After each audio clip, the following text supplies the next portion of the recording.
escalation in the deeply worrying conflict between Israel and Iran. Does the Deputy Prime Minister agree that the actions of this House must match its words? And will she therefore commit that before any further military support is given to the Israeli government, whether that's the potential deployment of the RAF jets or deployment of armed forces, that her government will first give MPs in this House a free vote? Deputy Prime Minister. Mr Speaker, the situation in the Middle East is fast-moving and deeply concerning. There is a clear potential for significant and rapid worsening of the situation. And every step that we take, we will always be guided by what the safety of British nationals and the UK national interest. That's why we've deployed jets to the region so that contingency support is in place for our armed forces personnel, and it's why we're asking British nationals to register their presence, and we'll keep all advice under review. Olivia Bailey. Thank you, Mr Speaker. Too many of my constituents are stuck in unsuitable housing. And after 14 years of inaction from the party opposite, local families are being split up because there are not enough affordable homes. Can I welcome this government's plans to turbocharge the delivery of social and affordable housing, including through the new National Housing Bank, and ask my right honourable friend to confirm that this government will finally give my constituents the security that they deserve? Deputy Prime Minister. Mr Speaker, she's absolutely right to talk about the 14 years of failure by the Conservatives. Labour's turning the tide on the housing crisis, and I'm proud to announce today our commitment to establish a new publicly owned National Housing Bank backed by £16 billion of new finance. This includes £2.5 billion, Mr Speaker, in low-interest loans for social housing to help achieve the biggest uplift to social and affordable housing in a generation. Shadow Home Secretary Chris Phil. Thank you, Mr Speaker. I associate myself with the Deputy Prime Minister's remarks about the tragic air crash in India and, of course, what she said about our dear colleagues Joe Cox and Sir David Amess. I also join her in calling for de-escalation between Israel and Iran, while noting everything possible must be done to stop Iran getting a nuclear weapon. Yesterday, the Leader of the Opposition and I met with survivors and family members of the rape gang scandal. Fiona, Teresa, Lucia and Marlon. They told us how authorities deliberately covered up the systematic rape of young girls and some boys by gangs of predominantly Pakistani heritage men. They covered it up because they cared more about so-called community relations than about protecting vulnerable girls. That is disgusting. The survivors told us they will only have confidence in an inquiry if it is independently led, has full statutory powers, covers all 50 towns affected, including Bradford, if those who covered this up are prosecuted, if foreign perpetrators are all deported, if survivors are closely involved, and if it is set up before the summer recess. Can the Deputy Prime Minister give the survivors and their families those assurances? Deputy Prime Minister. Well, Mr Speaker, first of all, can I thank him for his tone and putting the survivors and victims at the heart of his question here today. I think it's absolutely right that we all look at what's happened over the last couple of decades, the countless reports that we've had, and we look to implement that. He's absolutely right to also talk about the confidence people must have in that independent inquiry. And the member, my friend, the Shadow Home Secretary, spoke about that earlier this week in regards to Baroness Casey's report. So we will take that forward at speed, Mr Speaker. It will be independent, it will have statutory powers, and we will implement the J report, which was he will have known about as the Shadow Minister in charge, the Minister in charge at the time, and we'll get on with taking the action. I hope members of his party will take his tone in making sure the whole House put the victims first and we all work together to get to the bottom of it. Well, I thank the Deputy Prime Minister for her answer. It is vital that scandals like this are never again covered up because of the racial background of perpetrators. And Baroness Casey's report said people who downplay the ethnic dimension are letting victims down, to use her words. So I do have to raise the language the Prime Minister used in January, when he, I'm afraid to say, smeared campaigners as jumping on, quotes, a far-right bandwagon, simply for calling for the very inquiry he has now been forced to set up. Standing up for rape victims is not far right. So will the Deputy Prime Minister apologise for what the Prime Minister said? Deputy Prime Minister. Well, I say, Mr Speaker, that the Prime Minister did not just raise issues but acted on them. He brought the first prosecutions against grooming gangs, called for action to address ethnicity issues in 2012. And the honourable member will know that the data that the previous government collected was inaccurate and not complete. And Casey recognised this, and it's one of the recommendations that we will be taking forward. The Prime Minister made those comments specifically about Tory ministers who sat for years in the government and did absolutely nothing about this scandal. Smearing campaigners, standing up for rape victims as far right is completely unacceptable, and the Prime Minister should never have said that. And I commend his predecessor, the member for Richmond, for the grooming gangs task force he set up, which led to 550 arrests in its first year.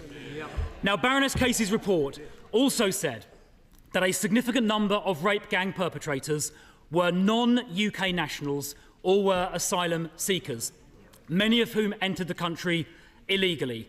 And we know, of course, that most illegal immigrants crossing the Channel are young men, contrary to what the Chief Secretary said last week. So does the Deputy Prime Minister now accept that the small boats crisis is a crisis of public safety as well as a border crisis? Deputy Prime Minister. Well, Mr Speaker, this is a very serious issue and more needs to be done. And let me update the House. Working with our allies, we've carried out a series of major arrests to tackle smuggling gangs behind this vile trade. In the past month, a ringleader that smuggled almost 4,000 migrants has been jailed for 25 years. We could go further thanks to the law enforcement agreements we struck with Germany, Italy, Serbia and the Balkan states. In stark contrast to the honourable gentleman, he was the man at the heart of the Home Office when immigration soared. We lost control of our borders and spent £700 million of taxpayers' money on persuading just 4 volunteers to be removed from Rwanda. I take no lectures. If she wants to find out who's lost control of our borders, I suggest she looks to her immediate right. Because ever since the Home Secretary scrapped the Rwanda deterrent before it even started, illegal immigration across the Channel has gone up by over 30%. And so far this year, 2025 has been the worst year in history for illegal immigrants crossing the Channel. That is on her watch. That is down to her government. The Prime Minister is now planning crisis talks with President Macron, finally admitting, in his own words, that the situation is deteriorating. The government's laughable plan to smash the gangs lies in tatters. So will she now at last accept we need a removals deterrent so every single illegal immigrant arriving on these shores is immediately removed? Will she commit to that, yes or no? Prime Minister. Well, Mr Speaker, if they want to argue that 40,000 arrivals since July 24 are down to the scrapping of the Rwanda scheme, they need to explain why there were more than 43,000 arrivals in the same period starting in July 22 when the Rwanda agreement was in place. It's absolute rubbish, Mr Speaker. They lost control of our borders. We're getting control of our borders. He needs to apologise. I don't see how she has the brass neck to claim she's got it under control. When the numbers crossing the Channel this year are the highest in history. She asks about the Rwanda deterrent. I'll repeat, she obviously wasn't listening to what I said earlier. The Rwanda scheme never started. And indeed illegal immigrants in Calais said they were... Order! Order! Just do it. I want to hear the question, and I'm sure our constituents want to hear the question and the answer. Crystal. Thank you, Mr Speaker. The Rwanda scheme never started. Illegal immigrants in Calais was saying before the election how much they wanted the Prime Minister to get elected because he would help them get here. When Australia started a similar scheme about 10 years ago, it worked within a few months. Now, Mr. Speaker, as a consequence of the government losing control, they are now accommodating growing numbers of illegal immigrants, many of whom cross the Channel, in asylum, hotels and flats. The Home Office's suppliers are now actively offering above-market deals to landlords to get hold of their properties to be used for illegal immigrants. In the meantime, hard-pressed young people here are unable to rent or buy. So why is this government prioritising housing for illegal immigrants above housing for our young people? So again, Mr. Speaker, I gently say to the right honourable member opposite that under their watch, immigration increased fourfold until it reached almost 1 million in a single year. They also created the backlog, 400 hotels, which we've reduced to just over 200 hotels in the first 12 months of us being in government, Mr. Speaker. £1 million a day spiffed up the wall because they were so incompetent. We're building the homes that they failed to deliver over 14 years of consecutive failure by their government. They should apologise while we get on with the job of rebuilding Britain. Goodness me, she's got a cheek. Housing starts in Q4 last year went down. Her mission to rebuild Britain is not going very well. She talks about asylum hotels. She obviously hasn't looked at the most recent numbers. The number of people in asylum hotels was higher in March this year than it was at the time of the last election. And she gave no answer about the priority being given to illegal immigrants over people living here already. Now, Mr. Speaker, a Zimbabwean paedophile due for deportation was recently allowed to stay in the UK because a court found he might face, quote, some hostility back in Zimbabwe, apparently breaching his Article 3 rights. What about the rights of children here to be protected from this dangerous paedophile? Who's looking out for their rights? Not the government. There are thousands of cases like this involving foreign criminals. So there is a solution. We need to scrap the Human Rights Act for immigration matters so this sovereign parliament decides on the law our courts apply. But her party voted against that. So I have a simple question. Why did the government side with foreign criminals and not the British public?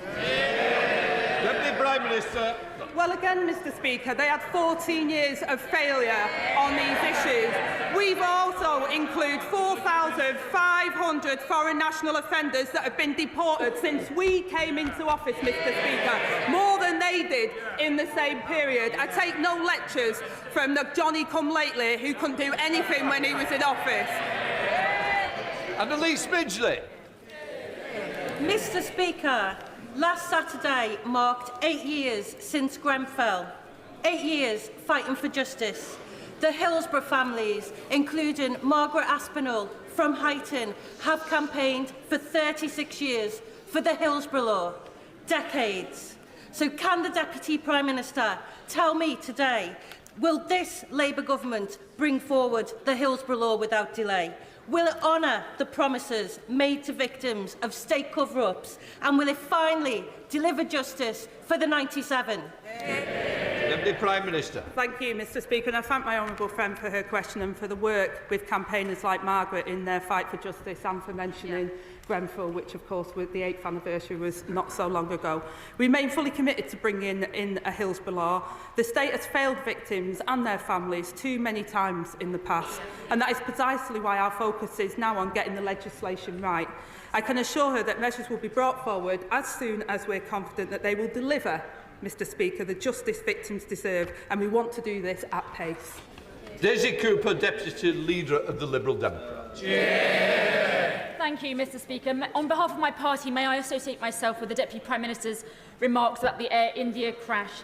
And in a week when we remember the murder of Joe Cox and David Amos, our party's thoughts are with their friends and families and all those in this House who lost their beloved friends. We also remember those who died in Grenfell tragedy. Mr. Speaker, in 2003, we Liberal Democrats were incredibly proud to lead the campaign against the Iraq War, a war in which the UK blindly followed the US in a move which was not backed by the United Nations.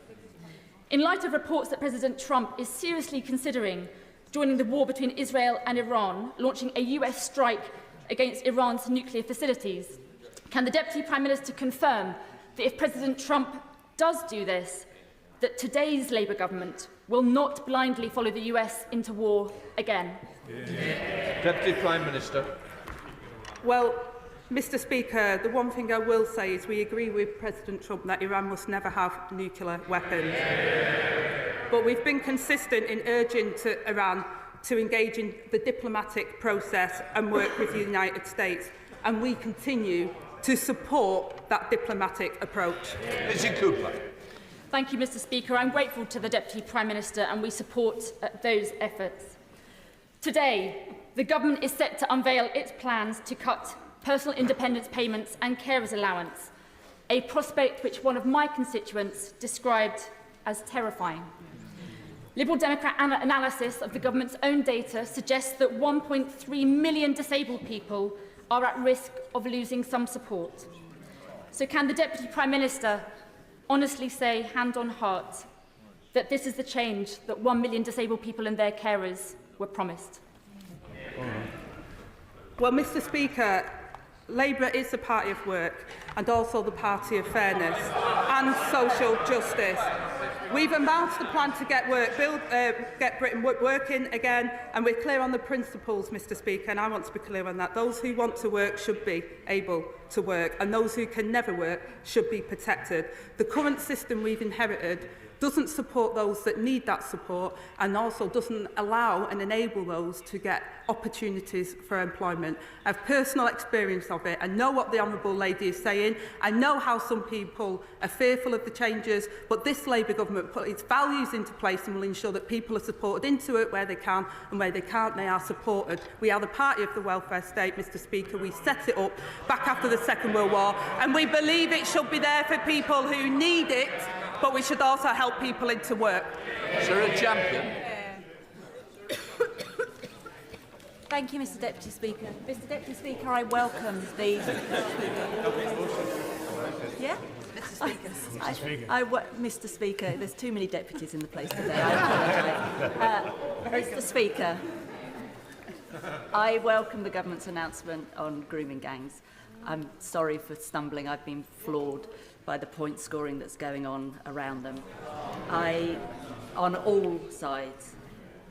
I wonder if, if the Deputy Prime Minister is aware that the victims and survivors of grooming gangs are being denied compensation by the Criminal Injuries Agency on bizarre technicalities. They also deny all children of online abuse compensation. For me, this is a grave injustice, and they think they're better than the judge and jury. So I wonder what the Deputy Prime Minister plans to do, because personally, I think they should be abolished. Deputy Prime Minister. Well, Mr Speaker, my honourable friend is a long-standing advocate for child protection, and I pay tribute to her campaigning on these issues. We share her determination to do what is right for the victims and the survivors, and we recognise that no sum of money can ever fully compensate for the horrors that they've experienced. And we are committed to funding efforts to tackle child sexual abuse in the future and support survivors to rebuilding their lives. And that's why we'll make it easier for victims to make personal injury claims through the civil courts by removing the 3-year time limit. And we're redoubling funding for therapeutic support services. Carla Daniel. Mr Speaker, this week is Refugee Week, an opportunity for this House to show solidarity with those fleeing war, persecution and oppression. Compassion and welcome are core British values, but for decades the Home Office has been undermining those values, as my new report, No Way Home, shows, by treating migration as a crime rather than making it work for our communities and for newcomers. So will the Deputy Prime Minister read the report and consider its recommendation to remove migration from the responsibilities of the failing Home Office? Deputy Prime Minister. Well, Mr Speaker, I'll commit to reading the Honourable Lady's report, because I think it's important we take all information on these issues. We inherited an asylum system under exceptional strain, which costs up to £9 million per day, and will end the use of hotels through suitable self-sufficient accommodation for asylum seekers, minimising the impact on local communities, and will protect and support asylum seekers when demonstrating value for the taxpayers. Jodie Gosley. Thank you, Mr Speaker. On the 1st of July, Warwickshire County Council will permanently remove one of Nuneaton's 2 fire engines. Their decision is based on dubious data that does not accurately represent the current risk to residents, without accounting for local factors such as high deprivation. The cuts will put Nuneaton's lives in danger. Will the Deputy Prime Minister please look into this matter to confirm there has been sufficient scrutiny and a thorough risk analysis to ensure safety for the good residents of Nuneaton? Deputy Prime Minister. Well, I thank my honourable friend for raising this important issue, and I know that the Fire Minister would be happy to discuss this further, and I'm committed to ensuring fire and rescue services across the country have the resources that they need to keep communities safe. The deployment of fire engines, though, is decided locally. So this really is a question for Warwickshire County Council, now led by Reform. So the member for Clacton should have a word with his county councillors in Nuneaton and get them to explain why Reform are cutting fire services. Peter Short. Mr Speaker, I remember when the Deputy Prime Minister was a fierce critic of austerity and a proud champion for the disabled.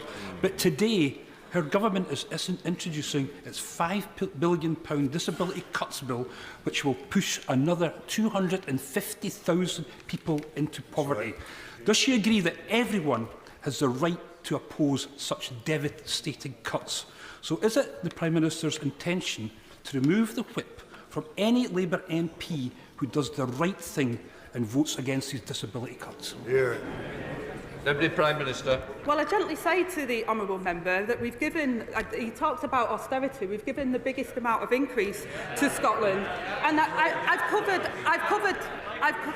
covered this point in an earlier question, Mr Speaker. We're absolutely committed to ending child poverty. We've already introduced free school meals. We're already supporting families. We've given a living wage rise to over millions of workers that need it. We're getting on the job, Mr Speaker, of rebuilding Britain. He's had decades of failure under Scotland. They deserve better. Jonathan Davis. Thank you, Mr Speaker.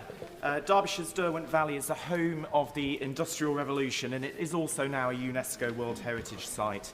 That community showed a Victorian sense of purpose which delivered improvements to people's everyday lives. So can my right honourable friend set out how the government's £39 billion investment in housing will instil that same drive while maintaining the unique character of the East Midlands' only UNESCO World Heritage Site? Deputy Prime Minister. Well, I thank my honourable friend for his question. I know he's a champion for regeneration across his constituency, and he's working hard to get homes built in his patch for his constituents. Our plan for change will deliver the biggest boost in investment in social and affordable housing in a generation. And for the first time in recent memory, Mr Speaker, we will give providers in his constituency a decade of certainty over the capital funding to build ambitious housing projects that honour Derbyshire's history. King Timothy. Thank you, Mr Speaker. The Home Secretary says we should judge her success in smashing the gangs by whether the number of channel crossings falls. But under this government, the numbers are up by more than 30%. Yep. So by which date should we judge the Home Secretary? And if she fails, will she be fired? Deputy Prime Minister. Mr Speaker, they continually vote against the measures that we're taking to smash the gangs. We're getting on with the job, Mr Speaker, working internationally to disrupt the abhorrent work of these smugglers and gangs, while he harps on from the sideline. He should apologise for their record in government, which was abysmal. Mr Speaker, since becoming an MP, I've received thousands of pieces of casework from constituents who are stuck on social housing waiting lists. I've recently had an email from a woman with severe mobility issues, effectively trapped in her front room while she waits and waits for suitable social housing. Even when a home becomes available, she'll be forced to compete with other residents because there simply aren't enough affordable options. What will this new funding, the recent funding announced by the government, mean for my constituent and others like her who have already waited too long for a decent home?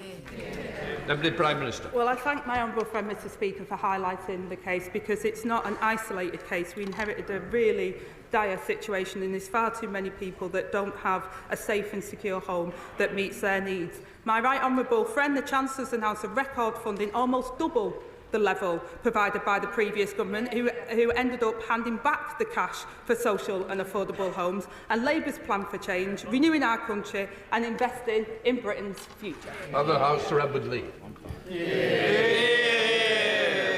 When the government, quite rightly, gives full and unequivocal support to Israel in its bid to end the scourge of Iran's nuclear weapons programme forever, will the government also work with our allies to try and convince the Israeli government that it's not in the long-term security interests of Israel to carry on with this policy of illegal settlements in the West Bank, which is simply leading to radicalisation and desperation throughout the region? Have not the overwhelming majority of Palestinian people have the right to yearn for peace and security in their own homeland, as the Jews yearn for their homeland for 2,000 years? Deputy Prime Minister. Mr Speaker, I thank the Father of the House for his important question. Settler violence and expansion in the West Bank is appalling and completely unacceptable. Alongside our allies, we have sanctioned individuals responsible for inciting this extremist action, but a two-state solution is the only way to bring peace that the Israelis and the Palestinians deserve, and this is only achievable if the hostages are released, aid surged into Gaza and the ceasefire is restored, and we'll do everything we can to make that happen. Thank you, Mr Speaker. In Scotland, over 10,000 children are stuck in temporary accommodation, including many in my constituency of Stirling and Strathallan. Too many families facing soaring rents, long waiting lists and dwindling options. It's just one of so many policy failings that we're all losing count and losing patience as public confidence in the SNP ability to govern collapses. What advice would she have for the Scottish SNP government as they continue to preside over a chronic failure to invest in the social and affordable housing Scotland so desperately needs? Well, my honourable friend is right, Mr Speaker. Homeless levels are far too high, which has a devastating impact on those affected. Under the SNP, 10,000 children in Scotland shamefully have no fixed home to call their own, a record high. Our decisions have given Scotland a record settlement and the largest since devolution. We saw in Hamilton, Mr Speaker, how Scots are fed up with the SNP's excuses. They've been in power for nearly 2 decades and have nowhere left to hide from their failure. Anne Davies. Diolch, Mr Llefarydd. Welsh farmers are taking hit after hit, from Tory trade deals to Labour taxes, and now on top of that, blue tongue restrictions affecting Wales and England will hamper cross-border trade. Over 550 farms on the border and key livestock markets rely on summer trading. Once in a year, opportunities like the Royal Welsh Show are crucial, and the disruption will be devastating. So will the Deputy Prime Minister commit to working with Welsh Government on a scheme to compensate for the losses? Deputy Prime Minister. Well, I gently say to the honourable member, you don't deliver for Wales by voting against an extra £1.6 billion for public services like I did at the Senate. We will be making sure that we support Wales and support Welsh farmers, and we'll continue to do that as a UK government. Andrew Bates. Thank you, Mr Speaker. In the spending review last week, the government backed Peterborough with support for our new pool and sports quarter in the city. This commitment has the power to turn years of campaigning into a reality. But that's not all. The government has also recently approved the business case for our new station and given us new police. So can I ask the Deputy Prime Minister, does she agree that this is just the start and that places like Peterborough that were forgotten for too long by the party opposite are now top of this Labour government's agenda? Well, I thank my honourable friend for his comments and flagged by the two ladies that have made sure that those things happen. The Chancellor's guaranteed funding to accelerate projects like Peterborough's new sports quarter, including, Mr Speaker, a new Olympic-sized swimming pool. And I can also confirm today that, subject to the business case approval, we will provide nearly £48 million of funding for a new city centre quarter and a refurbished Eastern Station building. Paul Holmes. Recently, a small family business in my constituency was burgled by a prolific offender who was serving an 8-month suspended sentence. The man was caught, arrested, charged and appeared at court, where he was given another 8-month suspended sentence and released. The business was offered £200 in compensation. Does the Deputy Prime Minister think that's justice served, or is this government now soft on crime and soft on the causes of crime? Deputy Prime Minister. all, Mr Speaker, I'm really sorry to hear about that. Hard-working business people that spend a lot of their time building up a business should expect the full force of the law to protect their property and protect their interests. And can I also, while I've got the opportunity, congratulate the Honourable Member for running Hamble Valley's very first pub competition this year. I hope I'm going to get an invite. But he's absolutely right, Mr Speaker, to say that we've got to have increased police numbers and making sure they're responsive to people's concerns. We're doing that. His government let them down. Joe Powell. Mr Speaker, Saturday marked 8 years since 72 people lost their lives in the Grenfell Tower fire. 8 years without justice, but finally the prospect of some systemic change following the public inquiry. So I welcome the government's commitment to barring all the cited companies from accessing public contracts and its full support to the police investigation to deliver real accountability. Can the Deputy Prime Minister also reassure our community that alongside the Hillsborough law, the government will consider some independent oversight so that victims from the Post Office to Hillsborough to Grenfell know inquiry recommendations will actually lead to real change? Deputy Prime Minister. I thank my honourable friend. The Grenfell fire was a national tragedy, and we must never forget the 72 lives that were lost, and it was an honour to pay my respects at the 8th anniversary at the weekend. We do remain fully committed to introducing the Hillsborough law, including a legal duty of candour for public services and criminal sanctions for those who refuse to comply. I know my honourable friend speaks with passion and authority on this as I speak to the Grenfell community. I know this is something that they really want to see happen as quickly as possible, and we're exploring reforms to inquiries to get to the truth more quickly and deliver the meaningful change that these victims deserve. Speech fortune. Thank you. Bishop Challoner School has been helping to educate Bromley pupils for nearly 75 years. But it will close its doors in July due to Labour's decision to impose VAT on independent schools.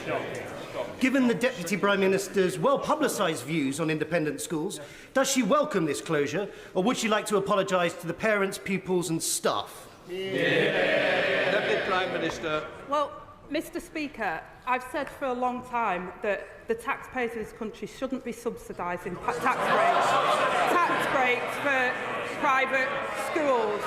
I welcome all schools that give children a great education, but I'm also determined to ensure we've got qualified teachers in every classroom for every child, something their government failed to do. Alan Johnson. Thank you, Mr Speaker. As a trained physics teacher and a former engineering lecturer, can I ask the Deputy Prime Minister what this government is doing to help people improve their maths skills after they have left school? I came across an awful case the other day. A 61-year-old man who believed he'd counted up 7 billion of government spending when there was really only 27 million. What can we do for people like the leader of Reform UK, who evidently can't add up? Deputy Prime Minister. Mr Speaker, my honourable friend highlights an important fact. Reform sums simply don't add up. He'll be pleased to know that we're investing £136 million for skills boot camps, and I will be sure to send the details to the honourable member for Clapton. That completes Deputy Prime Minister's questions. We'll let the front bench change over.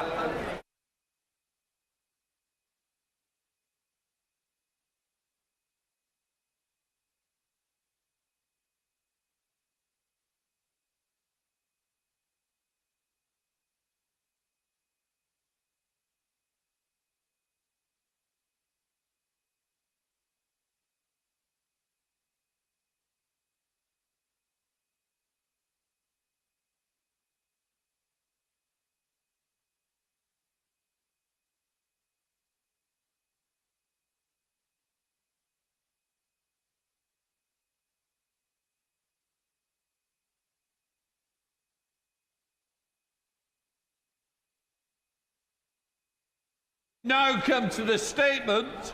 Secretary of State for Transport, Heidi Alexander.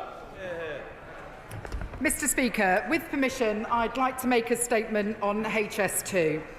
As a London councillor over 15 years ago, I remember hearing the then Labour government's bold plans for high-speed rail to link our major cities to address the capacity needs of the future.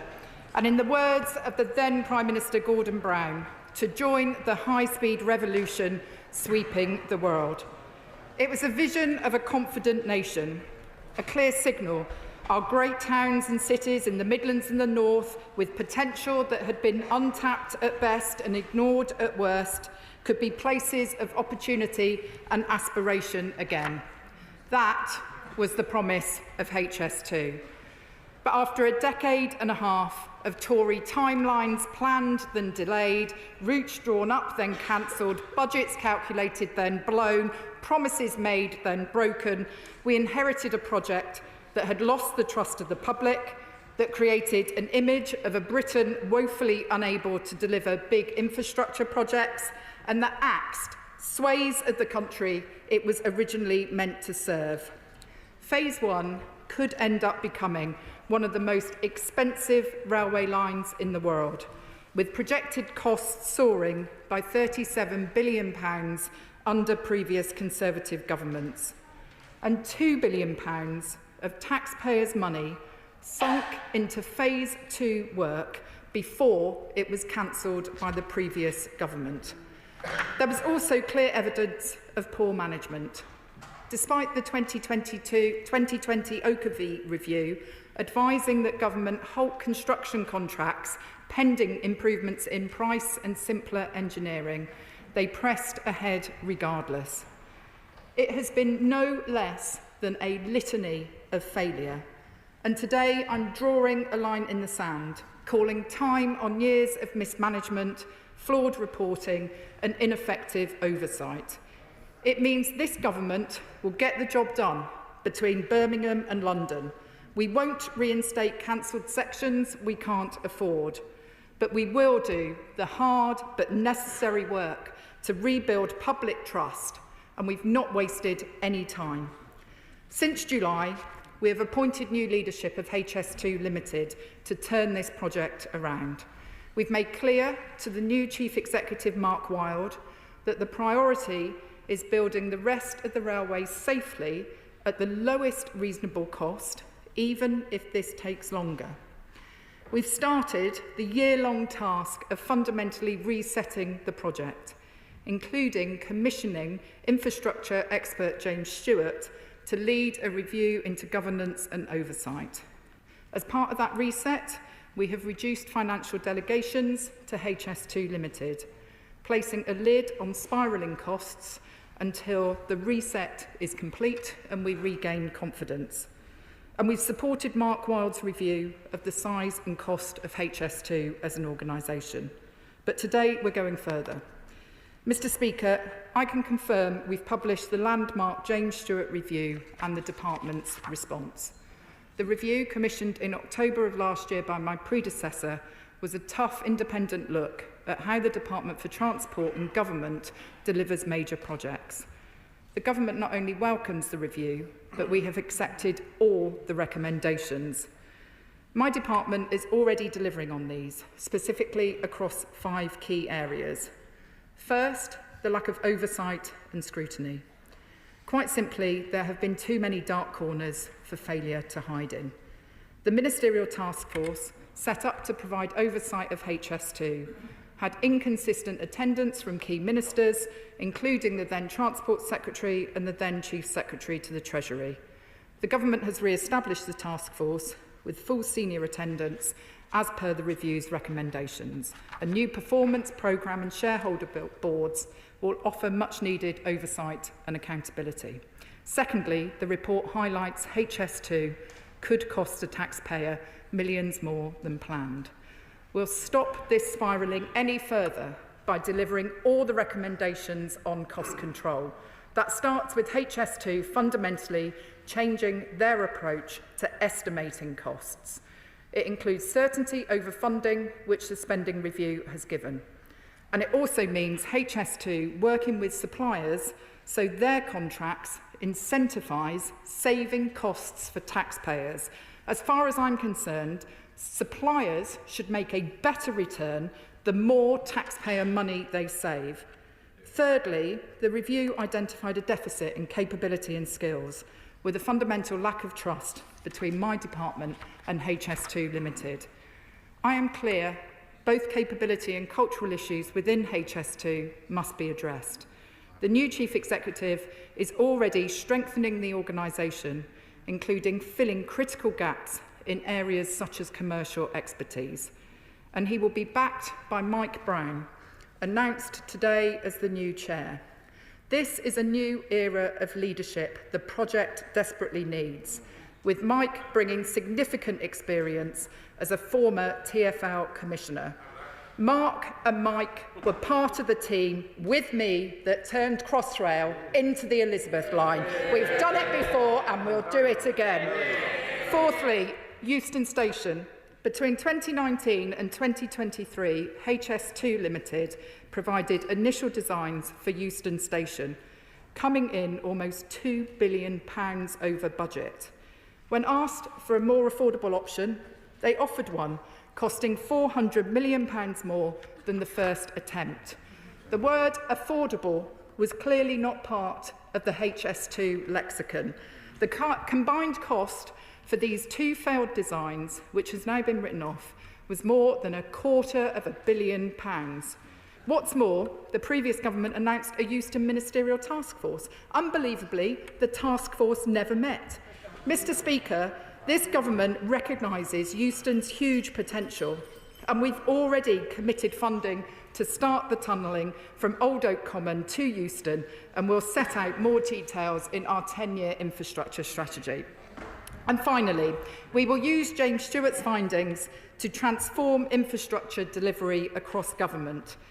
Implementing real change in how we deliver infrastructure is not just for the Department for Transport. This government is committed to implementing these recommendations and adopting a new approach to delivering infrastructure, as will be set out in our upcoming 10-year infrastructure strategy. In that spirit, the Prime Minister has also asked the Cabinet Secretary to consider the implications for the civil service and wider public sector of the issues raised in the report, including whether further action or investigation is warranted. Mr. Speaker, we're wasting no time in delivering on this review, and I will update Parliament on our progress through my 6 monthly reports, even if the information is uncomfortable. Because for a government that last week pledged billions in capital investment for new major projects, that believes in the power of transport infrastructure to improve lives and deliver on our plan for change, this level of failure cannot stand. We will learn the lessons of the past 15 years and restore our reputation of delivering world-class infrastructure projects. Mr. Speaker, I've spoken about our inheritance. I've spoken about James Stewart's review. Let me finally turn to Mark Wilde's initial assessment, which lays bare the shocking mismanagement of the project under previous governments. I will place a copy of his interim findings in the library. He stated in no uncertain terms, the overall project with respect to cost, schedule and scope is unsustainable. Based on his advice, I see no route by which trains can be running by 2033 as planned. He reveals costs will continue to increase if not taken in hand, further outstripping the budget set by the previous government. And he cannot be certain that all cost pressures have yet been identified. Mr. Speaker, it gives me no pleasure to deliver news like this. Billions of pounds of taxpayers' money has been wasted by constant scope changes, ineffective contracts and bad management. There are also allegations that parts of the supply chain have been defrauding taxpayers, and I have been clear these need to be investigated rapidly and rigorously. If fraud is proven, the consequences will be felt by all involved. Mr. Speaker, I have to be honest, it's an appalling mess, but it's one we will sort out. We need to set targets which we can confidently deliver, that the public can trust, and that will take time. But rest assured, where there are inefficiencies, we will root them out. Where further ministerial interventions are needed, I will make them without fear or favour. HS2 will finally start delivering on our watch. Mr. Speaker, years of mismanagement and neglect have turned HS2 into a shadow of that vision put forward 15 years ago. But this government was elected on a mandate to restore trust to our politics.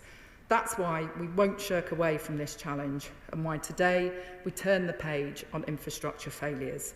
I can think of no better mission than delivering new economic opportunities, new homes and commercial regeneration of an upskilled supply chain, all of which HS2 can still unlock. But no one should underestimate the scale of the reset required. Passengers and taxpayers deserve new railways the country can be proud of. The work to get HS2 back on track is firmly underway under this government, and I commend this statement to the House. State Gareth Bacon. Thank you, Mr. Speaker. I'd like to thank the Secretary of State for her statement today and for updating the House on the initial findings of the HS2 reviews, and I thank her as well for advance notice and copy of it. On the substance of the Secretary of State's statement, I believe there is broad consensus in this House today on the central point, which is that mistakes were made in the delivery of HS2. As the Secretary of State has noted, costs more than doubled, the project has been repeatedly delayed, and the pandemic completely changed travel patterns, undercutting the assumptions that guided the original plans and caused construction costs to rise sharply across the world, in some cases by up to 40%, as a result of the supply chain shortages as the world emerged from the crisis. It has long been apparent that HS2 was not going according to plan. Mr. Speaker, in my first 2 years as a member of this House, I sat on the Public Accounts Committee, then chaired by the Honourable Lady, the member for Hackney South and Shoreditch. In the summer of 2021, we published a report on HS2 raising serious concerns in a number of areas with recommendations for how to improve the project. In 2023, the previous government conceded that HS2 was not going to plan and made fundamental changes to it, and the result of that was the cancellation of the northern leg of HS2 and the creation of the Network North plan. Under that plan, £36 billion was to be diverted from the northern leg of HS2 to a multitude of transport projects that would benefit more people in more places more quickly than the then government believed the delivery of HS2 could. But we also recognise that the path that we took to reach that point was not perfect, far from it. And I will not today pretend that the Network North plan was not a product of mistakes we made in the handling of HS2, because it clearly was. As a country, we must learn from those mistakes and we must not repeat them. It is on that note, Mr. Speaker, with your permission, I would like to express my gratitude to Mark Wilde, the Chief Executive Officer of HS2, for his continued efforts in supporting the delivery of the project.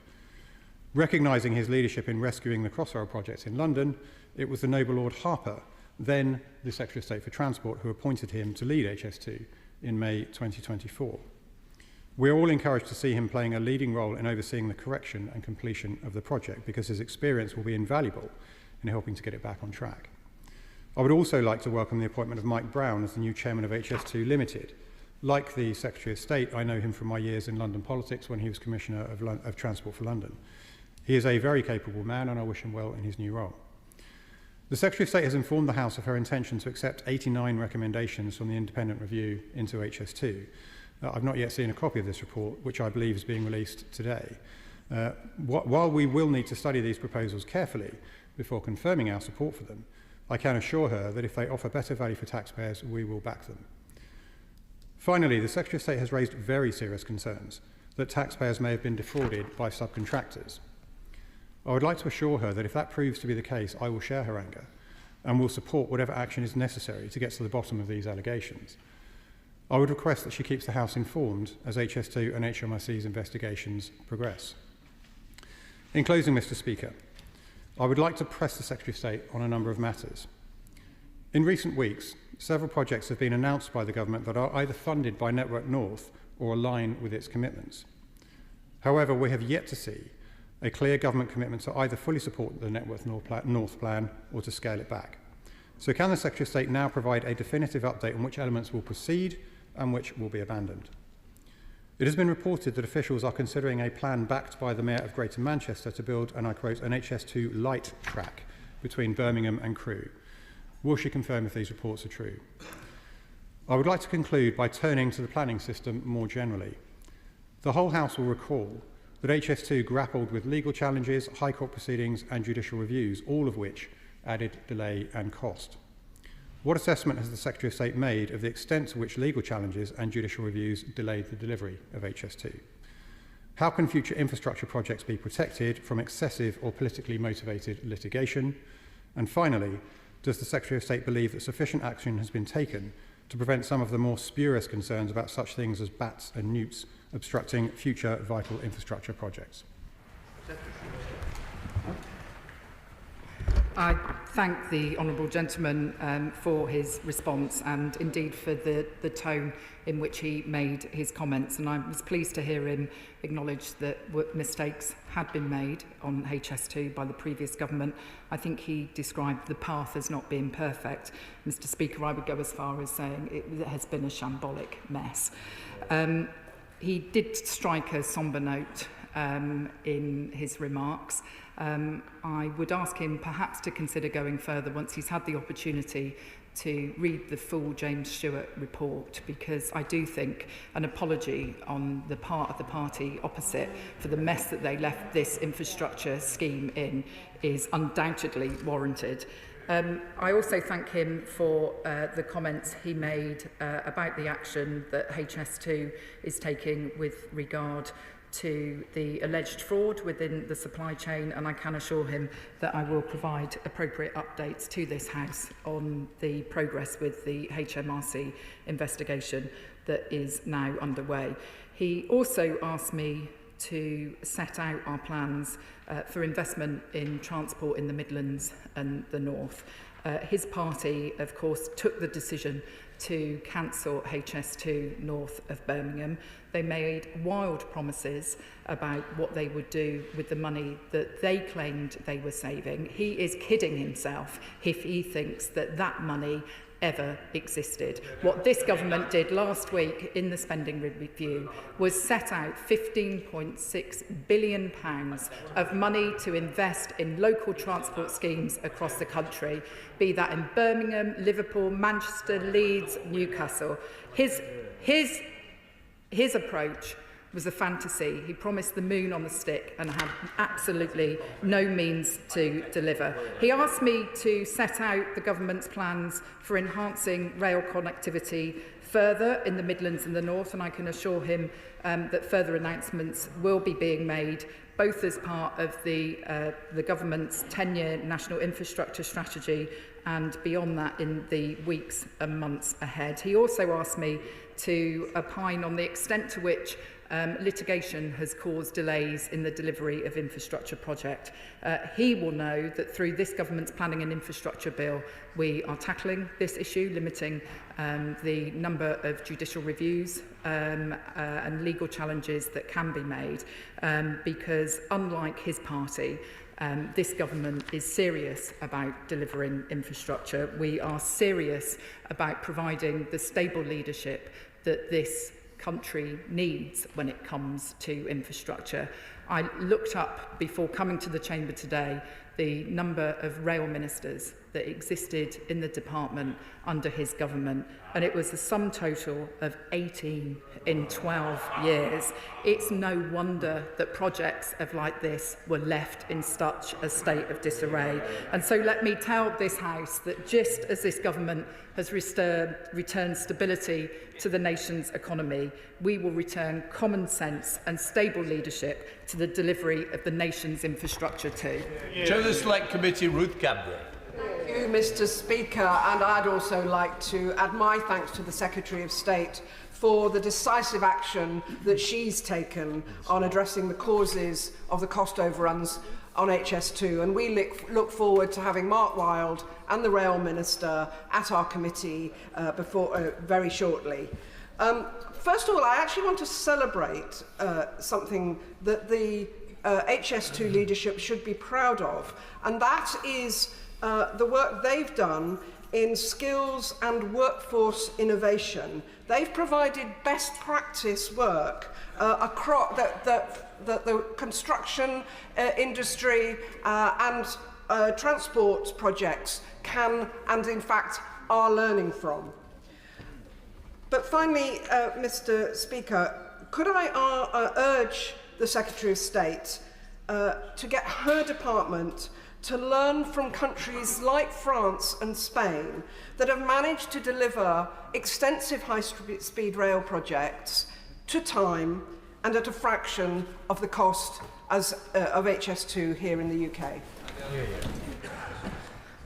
I thank the Chair of the Transport Committee for her comments, and she is right to recognise the excellent work that HS2 have done on both skills and workforce. We have over 300,000 people working on this project at the moment, and opening up opportunity, be that in apprenticeships to the next generation, opening up opportunities through the supply chain. I think they have done good work on that, and I will heed her advice in learning from other countries about the speed and the ease with which they deliver infrastructure projects. Paul Kohler, Liberal Democrat spokesperson.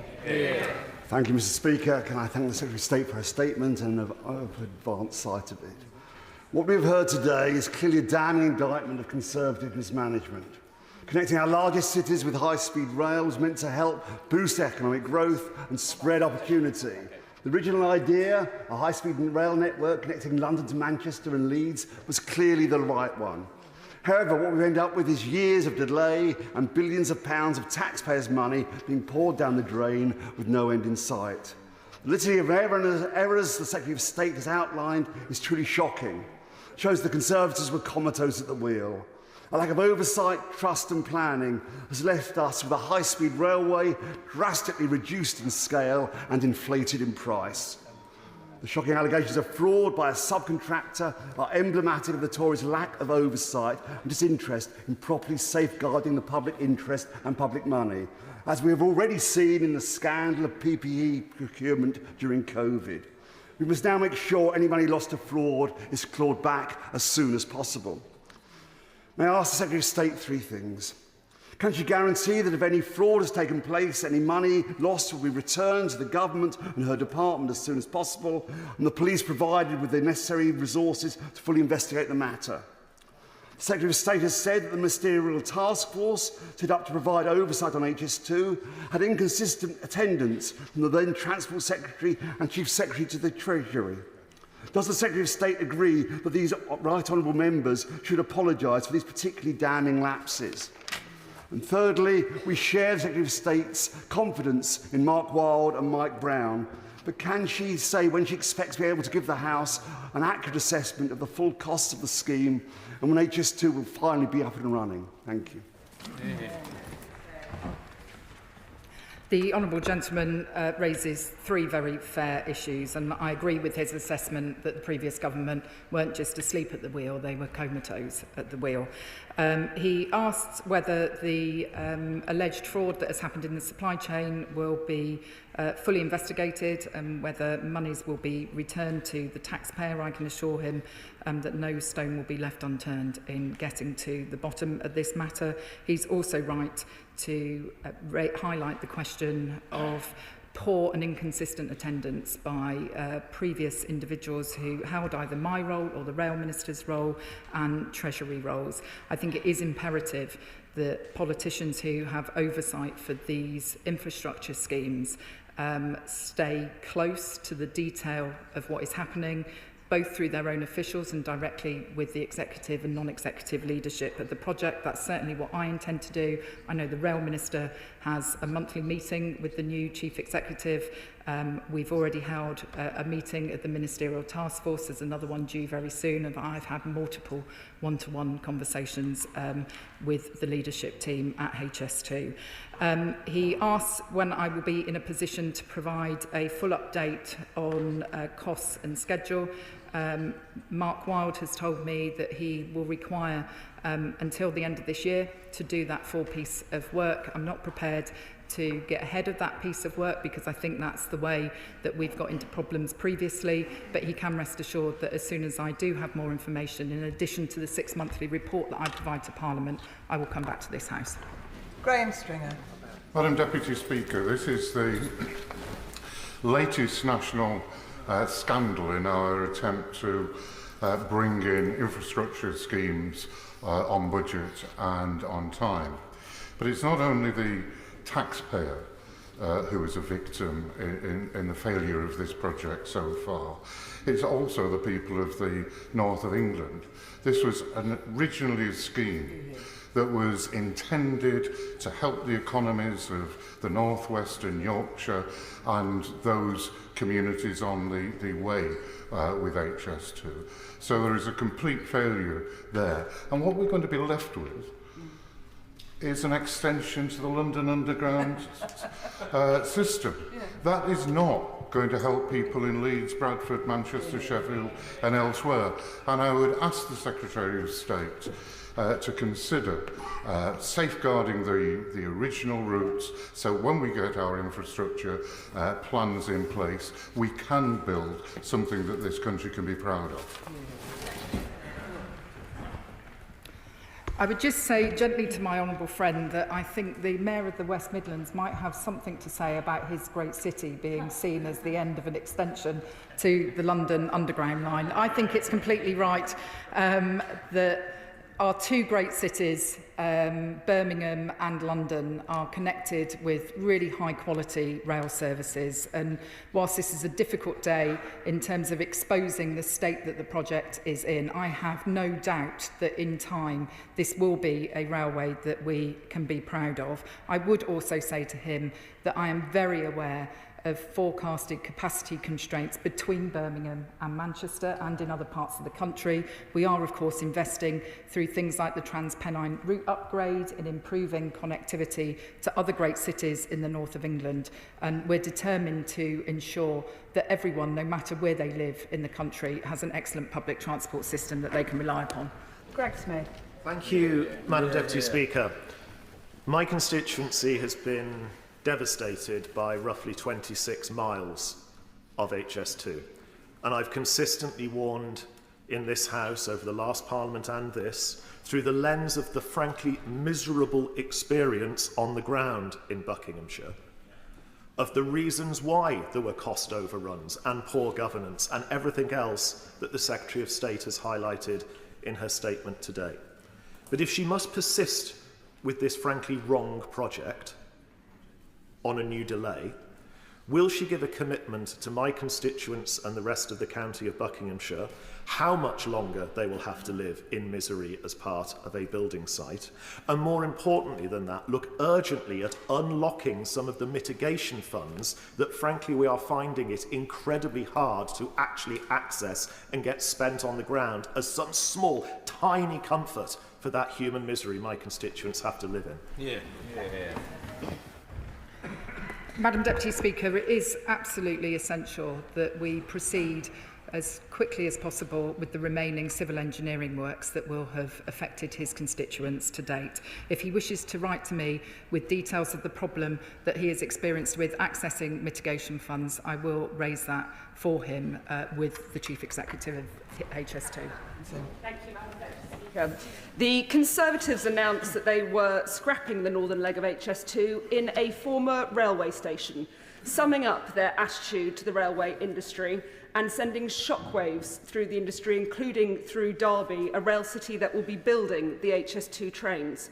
Will the Transport Secretary ensure certainty and timeliness going forward so that the industry can have confidence that we won't see the further delays which have already been so damaging for the supply chain?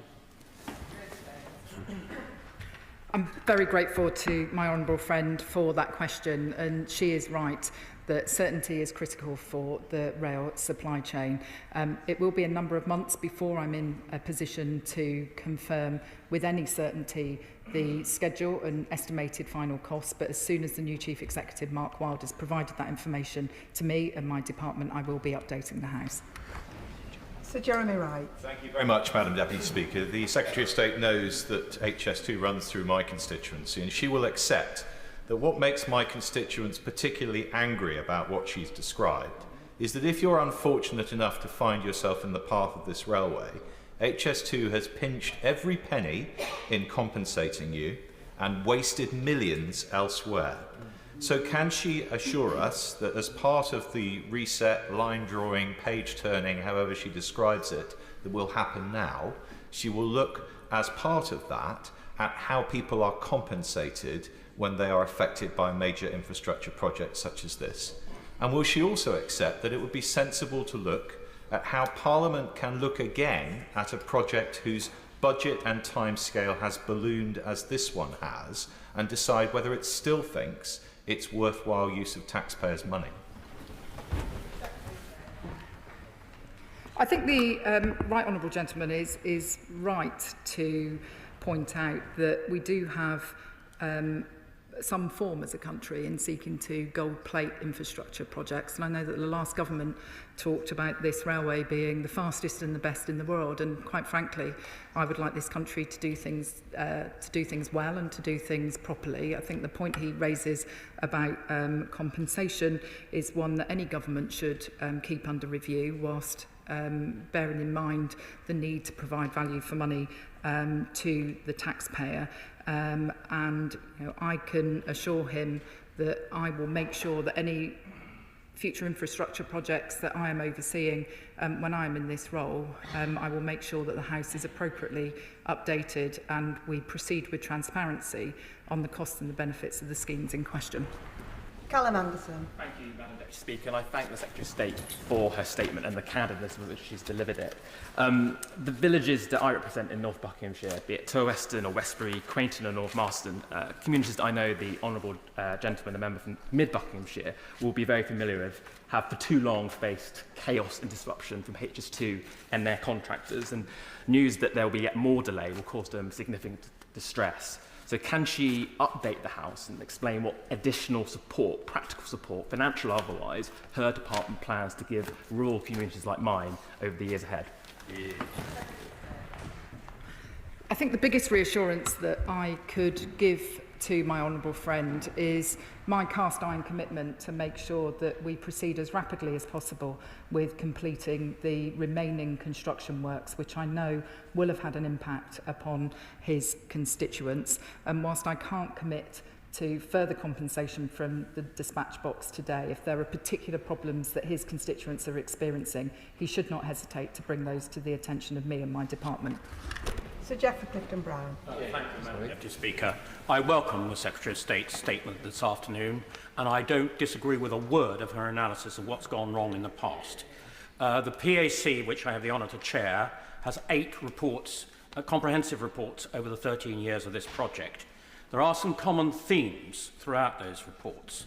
Firstly, that her department, and I'm not in any way blaming her because this is what went on in the past, didn't have the right mix of skills to be able to challenge the assertions of HS2 Limited. Project managers, engineers, people who really know how to build a railway, firstly. Secondly, we found there was, in our report published on the 28th of February, a considerable disagreement between the amount of cost of this railway between HS2 and the department. The highest estimate was the top range of HS2, which was 66 billion in 2019 prices. That's over 80 billion in today's prices. So I think we do need to be assured fairly soon what this is going to cost. And thirdly, I'm not at all surprised that she's had to delay the date when this railway will be complete. But this is the second reset in 5 years. So we really want to see this reset working. And I think the people of this country will be very keen to know in her half-yearly report, if possible before, when this project is likely to be completed. Well done.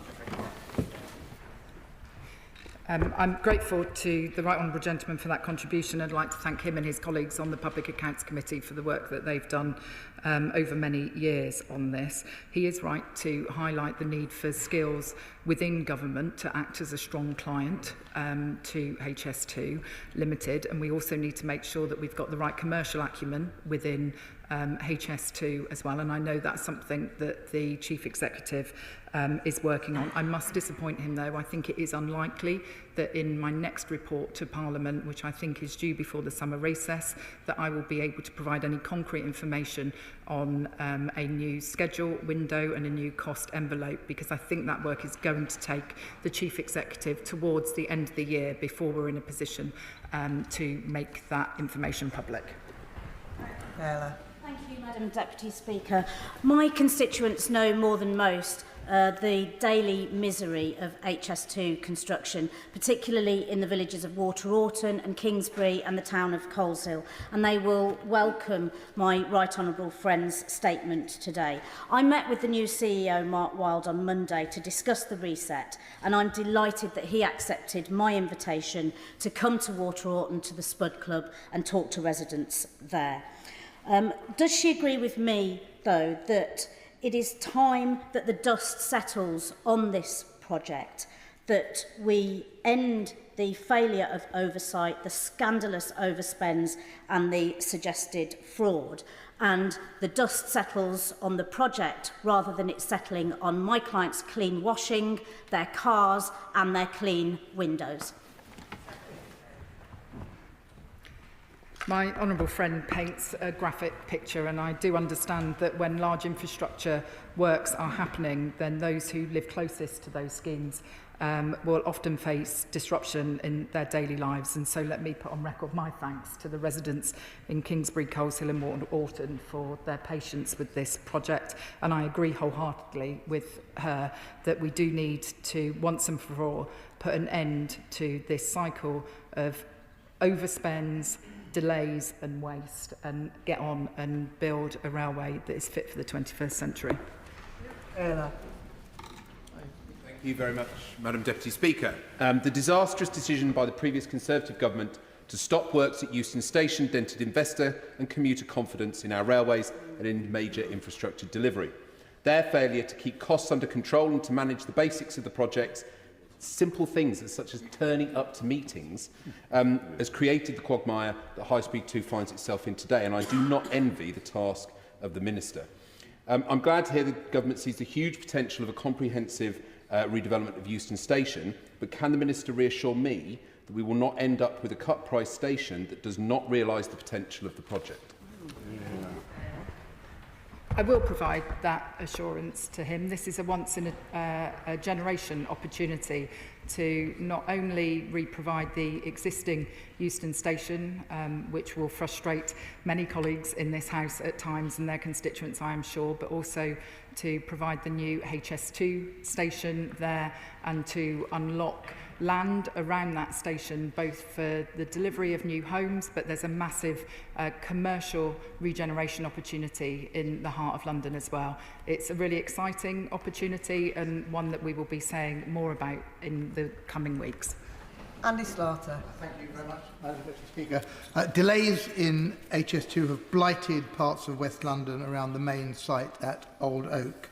Benefits, when they finally arrive, will include a major rail interchange with Great Western and the Elizabeth line.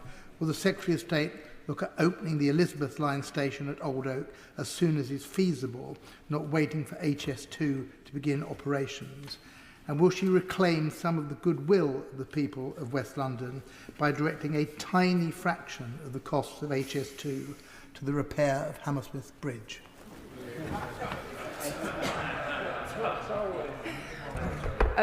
With regard to his question about a possible earlier opening of an Elizabeth line station at Old Oak Common in advance of the HS2 station opening there, I would certainly speak with my colleague, the Rail Minister from the other place, and explore what the opportunities might be, and if I may, write back to him on that subject.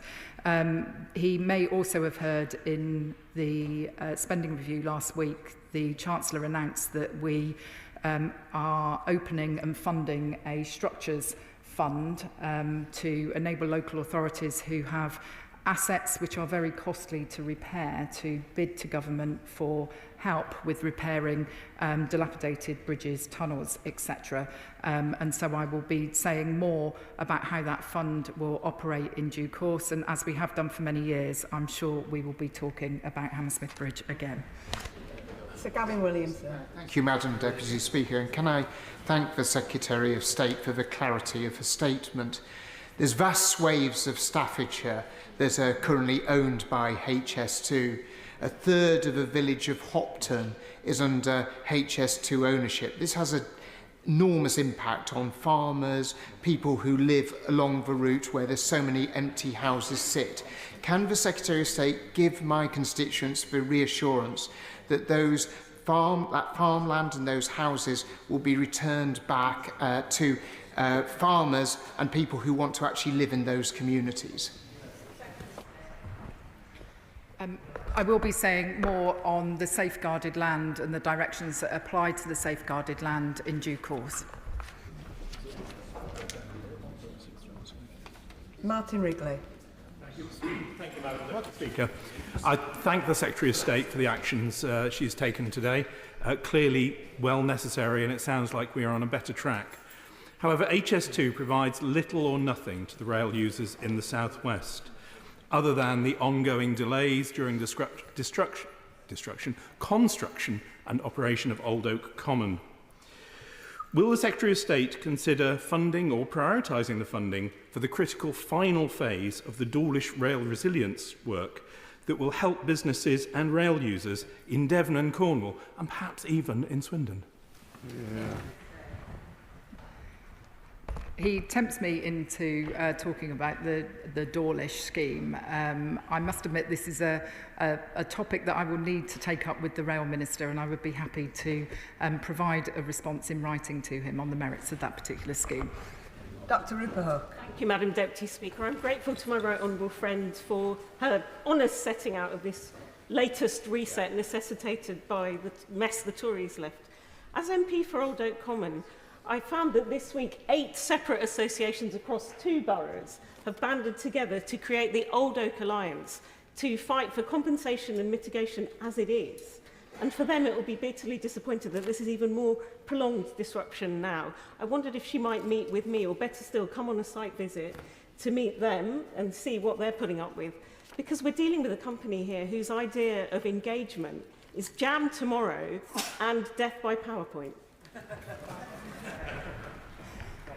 I'm sure the leadership of HS2 would be very concerned to hear of that description of the way that the project is engaging with local people. That is not what I expect of an infrastructure company, and I'm sure it's not what the Chief Executive of HS2 Limited would want either.